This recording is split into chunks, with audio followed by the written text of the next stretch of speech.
이제 먼저 4번에 걸쳐서 느헤미야에게 사람을 보내서 우리가 같이 만나자라고 이야기를 해요. 예루살렘에 있지 말고 지금 뭐 이렇게 우리가 이런 여러 가지 문제 때문에 당신하고 해야 될 이런 기묘한 얘기가 있으니까 이쪽으로 잠깐 예루살렘으로 떠나서 사마리아 쪽으로 조금만 건너와라. 그러면 그곳에서 우리가 만나서 같이 우리가 의논을 하자라고 이야기를 했지만 느헤미야가 그 말을 듣고는 다 거절을 합니다. 내가 지금 큰 일을 하고 굉장히 중요한 일을 하고 있는데 이제 다 끝나가니까 조금만 기다려달라. 내가 이 일을 마저 다 끝내고 너희들을 만나러 가겠다라고 이야기를 해요. 4번에 걸쳐도 느헤미야가 계속해서 거절을 하면서 가지 않으니까 마지막으로는 어떤 일을 해요? 오늘 우리가 함께 보신 이 성경 말씀에 뭐라고 이야기해요? 우리가 5절에서 7절까지를 우리가 같이 한 목소리로 다시 한번 읽어보도록 하겠습니다. 5절에서 7절입니다. 시작. 산발랏이 5번째에는 그 손에 봉하지 않은 편지를 들려 내게 보냈는데 그 글에 이르기를 이방 중에도 소문이 있고 가스무도 말하기를 너와 유다 사람들이 모반하려 하여 성벽을 건축한다 하나니 내가 그 말과 같이 왕이 되려 하는도다. 또 내가 선지자를 세워 예루살렘에서 너를 들어 선전하기를 유다의 왕이 있다 하게 하였으니 지금 이 말이 왕에게 들릴지라.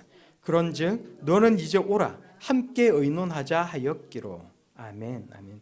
우리가 보면 5절 말씀에 뭐라고 이야기해요? 산발랏이 이제 5번째 또 사람을 보내서 이야기를 하는데 그전에는 편지를 보낼 때는 이것을 잘 밀봉을 해서 보냈다는 거예요.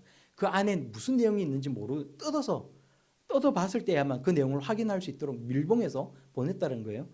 근데 마지막에 5번째 사람을 보낼 때는 우리가 성경 말씀에 5절을 보니까 봉하지 않은 편지를 들려서 보내었다라고 이야기를 해요. 왜 봉하지 않은 편지를 보냈을까요? 6절과 7절의 말씀을 보면 우리가 추측할 수 있는데 왜 봉하지 않은 상태로 편지를 보냈을까요? 편지의 내용이 뭐예요? 6절에 보면 그 글에 이르기를 다른 이방 중에도 다 이제 소문이 다 퍼졌는데 그리고 여러 어떤 중대한 직책을 맡은 사람이 페르시아의 그 입장에서 볼 때도 굉장히 중대한 직책을 맡고 있는 사람들이 이야기하기를 너와 유다 사람들이 반란을 일으키고 그 반란을 일으키기 위해서 성벽을 건축한다라고 모든 사람들이 지금 다 이야기를 하고 있다. 네가 지금 유대인들의 왕이 되려고 하고 있다고 이미 소문이 다 퍼졌다.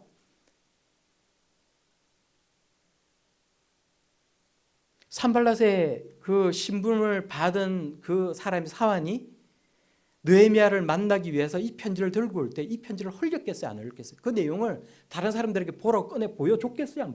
안 보여줬겠어요? 보여줬단 말이에요. 그러면 그 글을 읽은 유대인들이 어떤 생각이 들었겠어요? 그 편지 내용을 보면서 큰일 났구나. 이 내용이 이제 온 이방 민족들에게까지 다 소문이 퍼졌고 이게 이제 페르시아 왕이 귀에 들어가고 주위 사람들 신하들이 큰일 났다라고 이야기를 하면서 왕을 자극을 하면 페르시아에서 큰 대군이 와서 우리 모두를 다 죽여버릴 것이다. 우린 끝장났다. 여기 다 죽게 생겼다. 우리 성벽 공사를 다 멈춰야 된다. 만들어놓은 성벽도 다 허물어야 된다. 느헤미야를 쫓아내야 된다. 그래 우리가 살 수 있다. 이런 생각 가지지 않았겠냐고요. 이 편지를 받은 느헤미야에게도 어떤 마음이 들었겠어요? 이 편지를 내용을 읽어보면서 편지가 봉해져 있었어. 오면서 모든 유대인들에게 다 보여줬겠지. 그리고 그 편지의 내용도 보니까 모든 이방 땅에 다 소문이 났다더라. 네가 왕이 되려고 한다더라. 그게 이제 왕이 기에도 지금 들어가게 생겼다. 어떻게 하겠느냐? 이 얘기 아닙니까? 이 글을 읽고 얼마나 두려운 마음이 느헤미야 마음 가운데 생겼겠어요. 그런데 느헤미야가 이 편지를 보고는 느헤미야가 그렇게 어리석은 사람이 아니었다는 거예요. 우리가 계속해서 다시 한번 8절과 9절 말씀을 다시 한번 한 목소리로 읽어보도록 하겠습니다. 8절 9절입니다. 시작.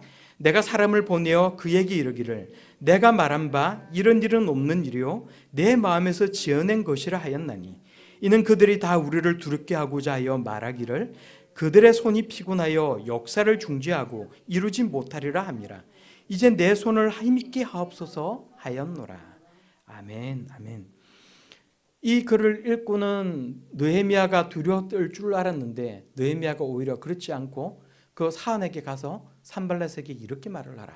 그렇게 말을 하면서 이건 진짜로 이방 땅이 이렇게 소문이 난 것도 아니고 사실도 아니고 네가 네 마음속에서 지어낸 거야. 이렇게 얘기를 했다는 거예요. 거짓말 하지 말라고 이야기해. 이렇게 이야기했다는 거예요. 그러고는 느헤미야가 어떤 행동을 합니까? 9절의 말씀을 보면 이제 내 손을 힘있게 하옵소서. 누구 보고 한 얘기예요? 사안에게 한 얘기예요? 누구 보고 한 얘기예요? 하나님께 기도한 내용이에요. 느헤미야를 읽어보면 여러 번에 걸쳐서 느헤미야가 이 글을 쓰다가 기도한 내용들이 나오고 있어요. 오늘 우리가 이제 1월달 우리가 암송 구절로 삼고 있는 느헤미야 14장 15절의 말씀을 봐도 거기에도 이제 느헤미야가 쭉 이런 일들을 해고하면서 쓰다가 그 뒤에 하나님 제가 한 일을 기억하여 주옵소서. 하나님 앞에 기도한 내용이 나요. 느헤미야는 철저한 기도의 사람이었다는 거예요. 위기가 닥치고 어려운 일이 닥칠 때 그럴 때마다 자기가 가지고 있는 지혜와 자기 어떤 능력으로 그 문제를 해결하기 위해서 노력한 그런 사람이 아니라 제일 먼저 하나님 앞으로 나아가 기도한 사람이었다는 것입니다. 느헤미야가 오늘 이 일이 있기 전까지 이 배경을 제가 설명할 때 뭐라고 얘기했어요? 끊임없이 성벽 재건 공사를 방해하려고 한 수많은 시도들이 있었지만 느헤미야가 그것을 이겨냈어요. 유다 사람들에게 힘을 주면서 거기에 넘어가지 말고 우리는 할 수 있다고 외쳤다는 것입니다. 그런데 그렇게 할 때 가장 먼저 했던 느헤미야의 행동은 뭐였어요? 하나님 앞에 기도하였다는 것입니다. 우리는 어떤 어려운 일들이 있고 우리가 감당할 수 없는 일들이 있을 때 내가 정말 망하게 됐구나, 내가 정말 큰일이 났구나 하는 생각이 들 때 뭔가를 내가 정말 간절하게 뭔가를 이루고자 하는 그런 일들이 있을 때 여러분 무엇을 하십니까? 앞으로 내가 어떻게 할까? 계속해서 머리로 뭔가를 생각하면서 내가 일을 할 수 있을까 없을까? 내가 이런 일이 생길 때 난 앞으로 어떻게 될까? 그것부터 먼저 하는 것이 우리의 똑같은 우리의 어떤 그런 심성들 아닙니까? 그런데 느헤미야가 우리에게 보여주고 있는 모범적인 행동은 이런 무엇이었다는 거예요? 하나님 앞으로 나아가서 기도하였다는 것입니다. 이제 내 손을 힘있게 하여 주옵소서. 이제 내 손을 힘있게 하여 주옵소서. 내가 이런 말을 들었을 때 그 말 때문에 좌절하거나 겁을 먹거나 내가 그것 때문에 주저앉지 않도록 하나님 나를 도와주옵소서. 혹시나 내가 지금은 할 수 있다고 생각하다가도 어느 순간에 터오른 일에 봉착했을 때 내가 일을 못하겠노라 하나님 낙심치 않게 하여 주옵소서. 끝까지 하나님께서 원하시는 이 일을 내가 이룰 수 있도록 하나님 도와주옵소서. 여러분 그 얘기 아닙니까? 우리도 느헤미야처럼 하나님 앞에 이렇게 기도할 수 있는 그런 사람들이 다 될 수 있기를 바랍니다. 여러분 어렵고 힘든 일이 있을 때, 낙심되는 일이 있을 때 여러분 그 일 때문에 낙심하고 주저앉지 마시고 먼저 하나님 앞으로 나와 하나님 앞에 간절한 마음으로 기도할 수 있는 사람, 우리의 인생을 보살펴 주시고 인도하여 주시고 내가 살아가는 내 길, 걸어가는 길 가운데 나와 함께 해주신 하나님, 살아계신 하나님께서 나를 도와주시고 이끌어 주시고 내가 하고자 하는 이 일을 하나님께서 성취하여 주실 줄로 내가 믿습니다. 하나님 앞에 기도하고 고백할 수 있는 그런 저와 여러분들이 다 될 수 있기를 바랍니다. 이제 이것도 통하지 않았어요. 그러니까 산발랏이 또 꾀를 냅니다. 산발랏과 도비아가 또 꾀를 냅니다. 우리가 보면 10절과 11절 말씀을 보면 이제 그 내용이 나요. 우리가 다시 한번 여러분 내용 기억 안 나시죠? 10절과 11절 말씀을 다시 한번 소리내서 같이 읽어보도록 하겠습니다. 시작. 이후에 무에다벨의 손자 들라야의 아들 스마야가 두문불출하기로 내가 그 집에 가니 그가 이르기를 그들이 너를 죽이러 올 터이니 우리가 하나님의 전으로 가서 외소 안에 머물고 그 문을 닫자. 저들이 반드시 밤에 와서 너를 죽이리라 하리기로 내가 이르기를 나 같은 자가 어찌 도망하며 나 같은 몸이면 누가 외소에 들어가서 생명을 보존하겠느냐. 나는 들어가지 않겠노라 하고. 아멘. 여러분 이 얘기가 무슨 얘기예요? 우리가 잘은 몰라도 스마야가 어떤 사람이라는 것을 우리가 추측할 수 있어요. 스마야는 선지자였을 것이다. 그래서 이 선지자가 어떤 역할을 합니까? 하나님께 말씀을 받고는 그 말을 하나님께 받은 말씀을 대언을 해주는 사람. 그리고 지금 이 시대는 어떤 역할을 스마야가 했겠어요? 우리가 성벽 공사를 완성하는 것이 하나님께서 원하시는 일이다. 우리는 일을 할 수 있다. 선지자가 그 일을 해야 되는데 어느 날 갑자기 두문불출하고 집에서 나오지 않는 거예요. 왜 나오지 않지? 느헤미야가 걱정이 돼서 스마야를 만나기 위해서 그 집으로 찾아갑니다. 그런데 스마야가 어떤 얘기를 하는 거예요? 스마야가 뭐라고 얘기를 합니까? 그가 이르기를 그들이 이방 민족들이 너의 대적자들이 너를 죽이려고 이제 지금 올 건인데 하나님께서 말씀하시기를 그 사람들이 올 것이라고 말씀하셨어. 그리고 넌 죽을 거라고 말씀하셨어. 그러니까 네가 살 수 있는 방법이 있는데 거기 뭐라는 거예요? 돌아다니지 말고 성전 안으로 들어가서 거기서 숨어 있자. 그 얘기를 하는 거예요. 왜 이런 얘기를 하겠어요? 스마야가 왜 이런 얘기를 하겠어요? 아, 스마야가 변절했구나라는 건 알 수 있어요. 스마야가 왜 변절했을까? 왜 갑자기 생각이 바뀌어서 하나님의 말씀을 받아서 대언을 하던 이 선지자가 왜 갑자기 거짓 예언을 하기 시작했을까? 느헤미야의 대적들의 말에 넘어가서 그 사람들에게 돈을 받았기 때문에 자기 이익을 위해서 거짓 예언을 하기 시작했다는 거예요. 그런데 느헤미야가 그 얘기를 듣고는 뭐라고 얘기를 합니까? 11절 12절에 12절 13절에 뭐라고 얘기해요? 깨달은즉 그는 하나님께서 보내신 바가 아니라, 지금 하나님께서 하시는 그 예언을 대언하고 있는 것이 아니라 도비아와 산발렛에게 뇌물을 받고 내게 이런 예언을 함이니라. 이 말은 하나님께로부터 난 말씀이 아니고 뇌물을 받고 돈을 받고는 자기 이익을 위해서 거짓 예언을 지금 하고 있구나. 느헤미야가 깨달았다는 거예요. 그들이 뇌물을 준 까닭은 나를 두렵게 하고 이렇게 함으로 범죄케 하기 위해서, 그래서 악한 말을 지어서 나를 비방하기 위해서. 내가 만약에 그것이 두려워서 성전 속으로 숨게 되면 어떤 일이 일어나요? 성전공사를 이제 다 완성하게 되었는데 지 혼자 살고자 대적들이 들이닥치면 지 혼자 살려고 성전 안으로 숨어 들어갔구나. 첫째. 둘째는 뭐예요? 성전은 누구만 들어갈 수 있어요? 성전 안으로는 제사장들만 들어갈 수 있는 거예요. 누구보다도 하나님의 말씀을 지켜야 된다고 이야기를 하고 율법을 우리가 지켜야 된다. 우리가 율법을 지키지 않아서 우리가 이렇게 망했는데, 우리는 하나님의 말씀을 지켜야 된다고 그렇게 외치고 강조했던 이 느헤미야가 제사장 외에는 들어갈 수 없는 성전 속으로 숨어 들어갔다? 자기부터가 율법을 깨뜨리지 않느냐?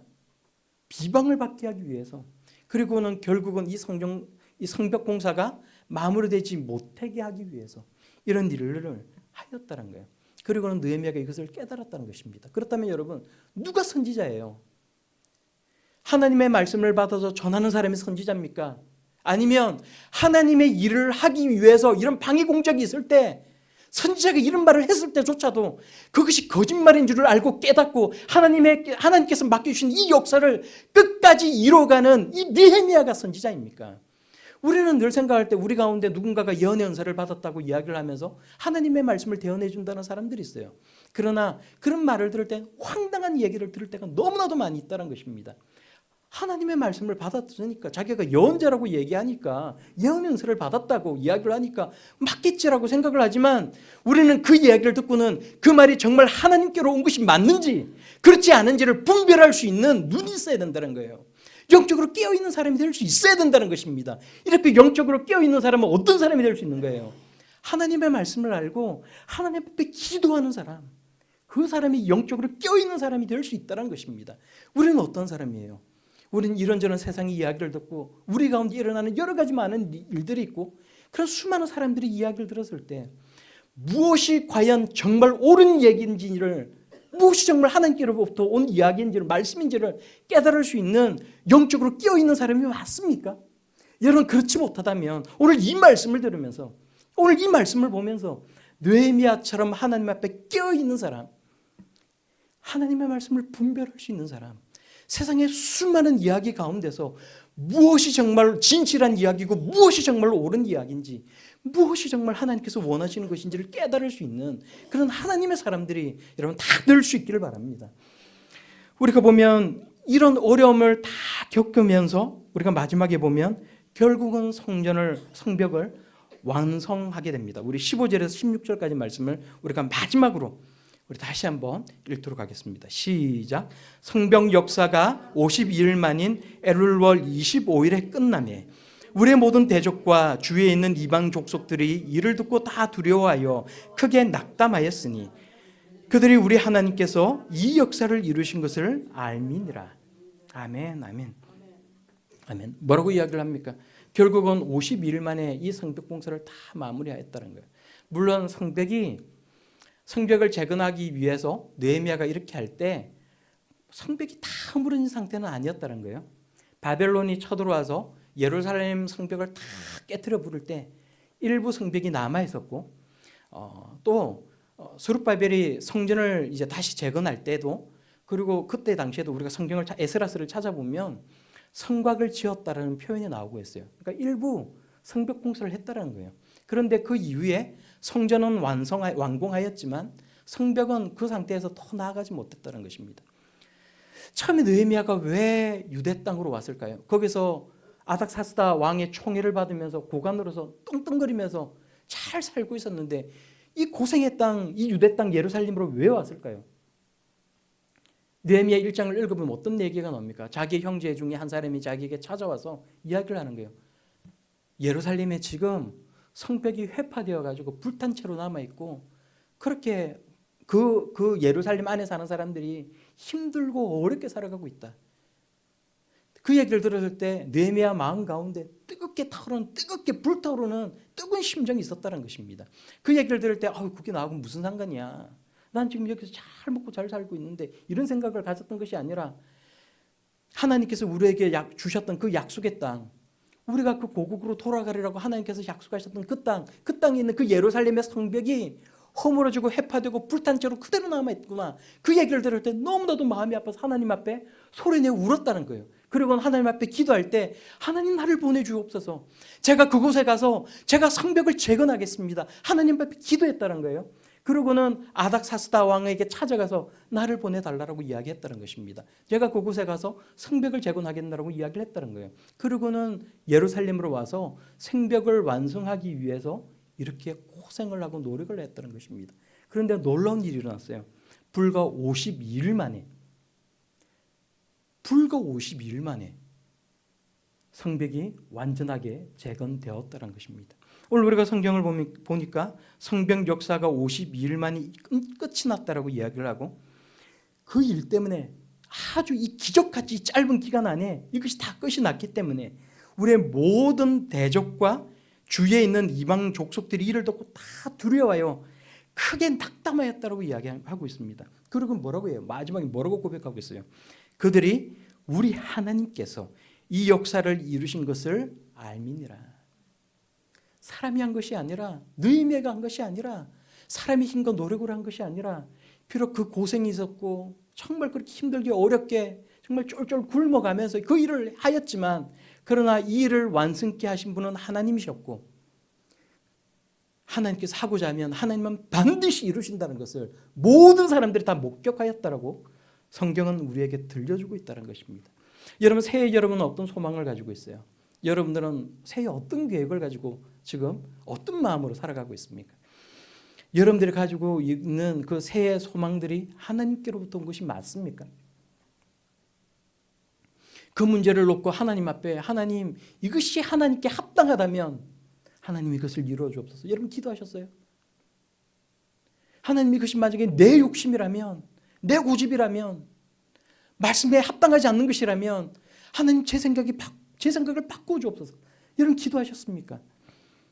느헤미야처럼 하나님께 뜻을 구하고 하나님의 약속을 따라 움직일 수 있는 그런 하나님의 자녀들이 다 될 수 있기를 바랍니다. 그리고는 그 일이 마침내 이루어졌을 때 하나님께서 이 역사를 이루게 하셨습니다. 고백할 수 있는 우리 모두가 다 될 수 있기를 바랍니다. 그래서 사랑하는 성도 여러분, 이 2024년에는 세상에 있는 어떤 다른 소망들도 다 좋지만 무엇보다 먼저 하나님 앞에 우리가 가지고 있는 그 믿음의 성벽을 먼저 재건하기 위해 노력하는 그런 성도들이 다 될 수 있길 바랍니다. 느헤미야가 이 성벽을 재건한 이유가 뭐예요? 느헤미야를 읽어보면 느헤미야가 두 가지 큰 작업을 했어요. 첫째는 성벽을 재건하는 것. 성벽을 다 재건하고 난 뒤에는 무엇을 했어요? 이스라엘 백성들을 다 불러 모아서 학사 에스라를 불러서 언약 갱신을 하고 성경을 가르치고 하나님 말씀 앞에 그 말씀을 직접 실천하도록 만들었다는 거예요. 결국 성벽은 무엇 때문에 한 거예요? 하나님 앞에 언약을 갱신하고 하나님 말씀을 지키며 살아가도록 만들기 위해서, 하나님 백성답게 만들기 위해서, 결국은 믿음을 위해서.